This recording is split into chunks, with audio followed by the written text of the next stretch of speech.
The canvas called to her. That's the only way Sophie could describe it. It was leaning against a battered wooden stall at the flea market, half hidden behind dusty knickknacks and faded oil lamps. The material was rough, stretched tightly over a warped wooden frame, and there was something unsettling about its blankness.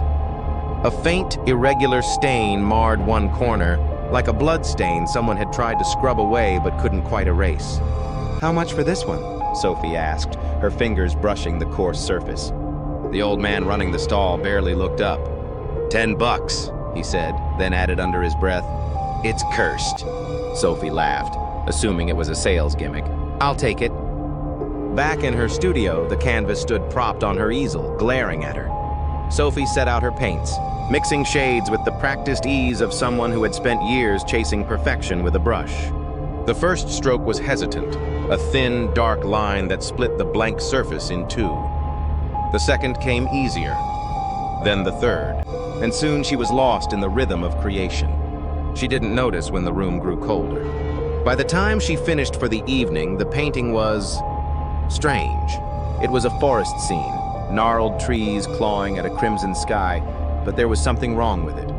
The branches seemed too sharp, the shadows too deep, and in the background, almost hidden among the twisted trunks, was a figure. It hadn't been there when she started. That night, Sophie dreamed of the forest. The sky above was blood red, just like in the painting, and the trees creaked and groaned as if alive. The figure from the painting was there too, closer now, its face shrouded in darkness. She woke up drenched in sweat, the metallic taste of fear on her tongue.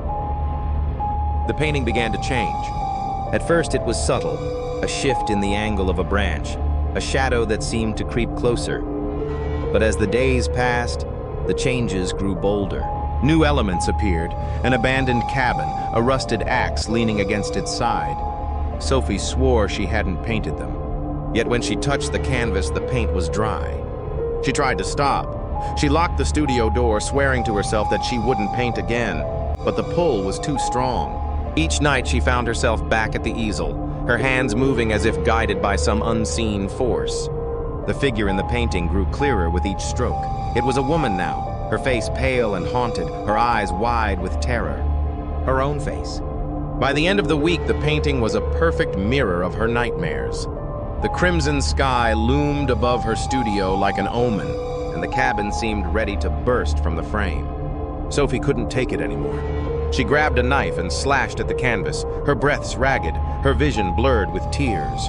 The canvas didn't tear.